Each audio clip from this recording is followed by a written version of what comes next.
വീണ വിജയനിൽ നിന്നും നേരിട്ട് മൊഴിയെടുത്തു. മാസപ്പടി കേസിൽ അന്വേഷണം തുടങ്ങിയത് 2021 സീരിയസ് ഫ്രോഡ് ഇൻവെസ്റ്റിഗേഷൻ ഓഫീസർ. മാസപ്പടി കേസ് അന്വേഷണം തുടങ്ങിയത് 2021 സീരിയസ് ഫ്രോഡ് ഇൻവെസ്റ്റിഗേഷൻ ഓഫീസ് വ്യക്തമാക്കിയിരിക്കുന്നതായുള്ള റിപ്പോർട്ടുകൾ. CMRL എക്സാലോജിക് ഇടപാടിൽ 3 വർഷം മുൻപ് അന്വേഷണം തുടങ്ങിയെന്നും SFIO. 2021 ജനുവരിയിലാണ് ചട്ടവിരുദ്ധ ഇടപാടിൽ അന്വേഷണം തുടങ്ങിയതെന്ന് SFIO അറിയിച്ചു. 2022 ജൂലൈ 22 വീണ വിജയനിൽ നിന്നും നേരിട്ട് മൊഴിയെടുത്തു. ബംഗളൂരു ROC മുൻപാകെയാണ് വീണ വിജയൻ ഹാജരായത്. വീണ വിജയന് പിഴ ഇട്ടിരുന്നതായും സീരിയസ് ഫ്രോഡ് ഇൻവെസ്റ്റിഗേഷൻ ഓഫീസ് വ്യക്തമാക്കി.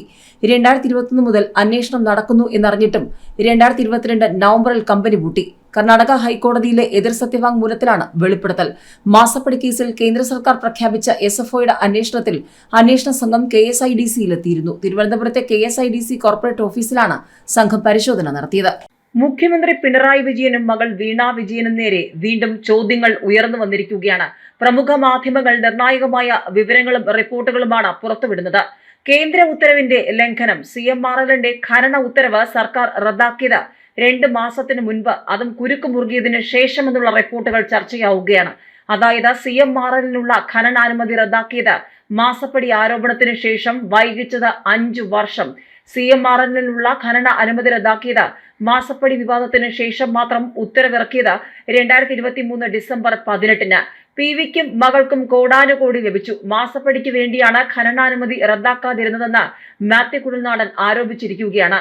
CMRLനുള്ള ഖനന അനുമതി റദ്ദാക്കിയത് മാസപ്പടി വിവാദത്തിന് ശേഷം മാത്രം, ഉത്തരവിറക്കിയത് 2023 ഡിസംബർ 18. 2019 കേന്ദ്ര നിയമപ്രകാരം തന്നെ കരാർ റദ്ദാക്കാമായിരുന്നു. ആറ്റമിക് ധാതു ഖനനം പൊതുമേഖലയിൽ മാത്രമാക്കിയായിരുന്നു കേന്ദ്ര നിയമം. കാര്യങ്ങൾക്ക് കൂടുതൽ ക്ലാരിറ്റി വരുന്നുവെന്ന് മാത്യു കുഴൽനാടൻ പ്രതികരിച്ചു. 2016 സുപ്രീം കോടതി വിധി പ്രകാരം സംസ്ഥാന സർക്കാരിന് കരിമണൽ ശേഖരിക്കുന്ന സ്ഥലം ഏറ്റെടുക്കാമായിരുന്നു. ഏറ്റെടുക്കാത്തത് മാസപ്പടിക്ക് വേണ്ടിയായിരുന്നു. 2019 എല്ലാ സ്വകാര്യ ഖനന കരാറുകളും റദ്ദാക്കാനുള്ള കേന്ദ്ര നിർദ്ദേശം വന്നു. എന്നാൽ മുഖ്യമന്ത്രി വീണ്ടും അന്ന് നിലനിർത്തുകയായിരുന്നു. എന്തുകൊണ്ട് റദ്ദാക്കിയില്ലെന്ന ചോദ്യത്തിന് മന്ത്രി P രാജീവ് ഇതുവരെ മറുപടി നൽകിയിട്ടില്ല. മാസപ്പടിക്ക് വേണ്ടിയാണ് റദ്ദാക്കാതിരുന്നത്. PVക്കും മകൾക്കും കോടാനുകോടി ലഭിച്ചു. CMRLന് വേണ്ടിയായിരുന്നു മുഖ്യമന്ത്രിയുടെ ഇടപെടലെന്ന് വ്യക്തമാണെന്നും കുഴൽനാടൻ പറഞ്ഞു. CMRLനുള്ള കരിമണൽ ഖനനാനുമതി റദ്ദാക്കിയത് മാസപ്പടി ആരോപണവുമായി ബന്ധപ്പെട്ട വിവാദത്തിന് ശേഷമെന്നുള്ള റിപ്പോർട്ടുകൾ CPMന് വലിയ ചോദ്യമായി മാറും. ഖനനാനുമതി റദ്ദാക്കിയത് 2023 ഡിസംബർ 18 തെളിയിക്കുന്ന രേഖകളാണ് പുറത്തു വന്നിരിക്കുന്നത്. കേന്ദ്ര നിയമപ്രകാരം 2019 തന്നെ കരാർ റദ്ദാക്കാമായിരുന്നു. അതിനുശേഷവും 5 വർഷത്തോളം കരാർ നിലനിന്നു എന്നതാണ് ഗൗരവമുള്ള ചോദ്യമായി മാറിയിരിക്കുന്നത്. 2019 ഫെബ്രുവരി 20 ആറ്റോമിക് മിനറൽസിന്റെ ഖനനം സ്വകാര്യ മേഖലയിൽ പാടില്ലെന്ന് കേന്ദ്ര സർക്കാർ തീരുമാനിച്ചതാണ്. സ്വകാര്യ ഖനനത്തിലുള്ള എല്ലാ കരാറുകളും റദ്ദാക്കണമെന്ന് 2019 മാർച്ച് 19 കേന്ദ്രം ഉത്തരവിറക്കിയതും. മാസപ്പടി വിവാദവുമായി ബന്ധപ്പെട്ട മാത്യു കുഴൽനാടന്റെ വാർത്താ സമ്മേളനത്തിന് തൊട്ടു പിന്നാലെയാണ് ഖനനാനുമതി റദ്ദാക്കിയതും. പിണറായി വിജയൻ മുഖ്യമന്ത്രിയായിരിക്കെ 2016 മുതൽ മകൾക്ക് മാസപ്പടി ലഭിച്ചിട്ടുണ്ടെന്ന ഗുരുതരമായ ആരോപണം കഴിഞ്ഞ ദിവസം കുഴൽനാടൻ ഉന്നയിച്ചിരുന്നു. പ്രത്യുപകാരമായി സ്വകാര്യ കരിമണൽ കമ്പനിയായ CMRLനെ സഹായിക്കാൻ മുഖ്യമന്ത്രി ഇടപെട്ടെന്നും അദ്ദേഹം ആരോപിച്ചിരുന്നു.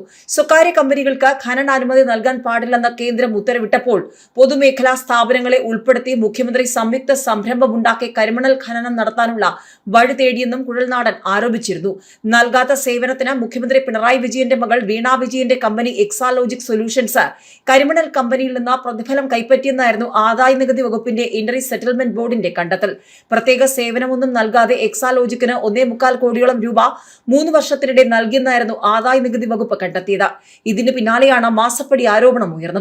വീണയ്ക്ക് പ്രതിമാസം 8 ലക്ഷം രൂപയാണ് മാസപ്പടി ലഭിച്ചത് എന്നായിരുന്നു മാത്യു കുഴൽനാടന്റെ ആരോപണം. ഏതായാലും കേന്ദ്ര ഉത്തരവിന്റെ ലംഘനമാണ് നടന്നിരിക്കുന്നത്.